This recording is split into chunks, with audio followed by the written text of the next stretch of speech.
নমস্কার, আমি ডাক্তার অনিরুদ্ধ দে, consultant homeopath. আজকে আমার ইউটিউব চ্যানেলে মন শরীরকে ভালো রাখে এটা নিয়ে আলোচনা করব। এখনো যারা আপনারা আমার চ্যানেল সাবস্ক্রাইব করেননি তাদেরকে চ্যানেলটি সাবস্ক্রাইব করার অনুরোধ করছি। ভিডিওগুলি শেষ পর্যন্ত দেখার জন্য আবেদন করছি। প্রয়োজনে 9434183198 যোগাযোগ করার জন্য বলে রাখছি। শরীরকে ভালো রাখে মন। Health is the harmonious play of life, কিন্তু গোটাটা কন্ট্রোল করে মাইন্ড। আমাদের মন যদি খারাপ হয় সেক্ষেত্রে কিন্তু আমাদের কোনো কিছু ভালো লাগবে না, হচ্ছে হবে, করছি করব, এবং মানসিক অবসাদের জন্য কাজের কোনো আগ্রহ না থাকায় আমরা যে জায়গায় যে কাজ করি তার আউটপুট বা রেজাল্টটা কিন্তু ভালো হবে না। ধরুন আমি সেলসের কাজ করি, আমার যদি মন খারাপ থাকে আমার কিন্তু থ্রোয়িং ক্যাপাসিটিটা অন্যরকম হয়ে যাবে, দুঃখ ভাব, সেক্ষেত্রে কিন্তু আমার বিজনেসের ক্ষতি হবে। দুই, আমাদের যদি মন খারাপ থাকে দুপুরে বা রাত্রে খেতে গেলে আমরা খেতে পারবো না, না খাওয়ার ফলে বদ হজম হবে এবং গ্যাস অম্বলে ভুগবো, এবং সেক্ষেত্রে বারবার পায়খানা যাওয়া, অস্বস্তি বোধ করা, চোঁয়া ঢেকুর দেওয়া, এগুলো কিন্তু কমন। তিন, মনের উপর চাপ থাকলে আমাদের রাতে ঘুম হবে না, রাতে ঘুম না হলে বদহজম হবে, তার সাথে যেটা সমস্যা হবে যে ওয়েট লস, সকালে উঠে কাজে মন থাকবে না, ঘিনঘিনে হয়ে যাব, খিটখিটে মেজাজের হবে, কোনো কিছুই ভালো কিছু হবে না।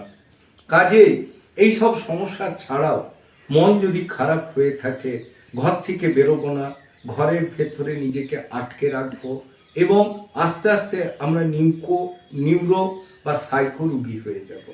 কোনো লোকের সঙ্গে কোনো আলোচনা করছি, নিজের গুণ ধরে সেটাকে প্রতিষ্ঠা করার চেষ্টা করতে চাইবো, এবং সেটা যে খারাপ হচ্ছে বা ক্ষতি হচ্ছে সেটা কিন্তু মাথায় থাকবে না, যার ফলে কি হয়, ভালোর জায়গায় খারাপের ভাগটাই বেশি হয়।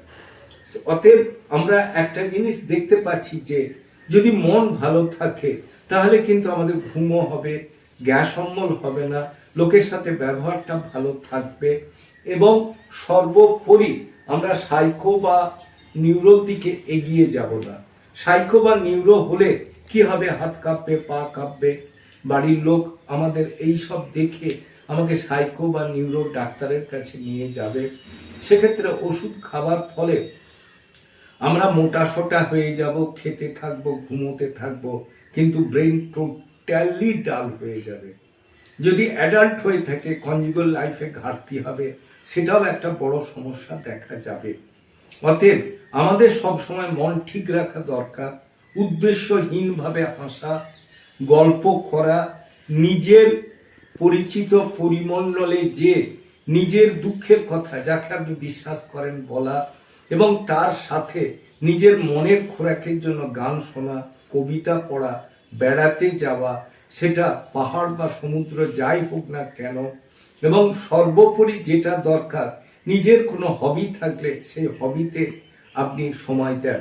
অতএব আমরা একটা উপসংহারে আসতে পারি, মন যদি ঠিক থাকে শরীর ভালো থাকবে, মন যদি খারাপ হয় শরীর কিন্তু বিগড়ে যাবে।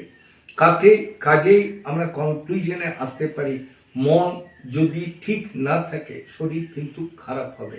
কাজেই আমরা বলতে পারি যে শরীরকে কিন্তু টোটাল কন্ট্রোল করে মন। আমার চ্যানেল যদি আপনাদের ভালো লাগে অবশ্যই লাইক করুন, শেয়ার করুন, কমেন্ট করুন, সাবস্ক্রাইব করুন। প্রয়োজনে 9434183198 যোগাযোগ করুন। ভালো থাকুন, সুস্থ থাকুন।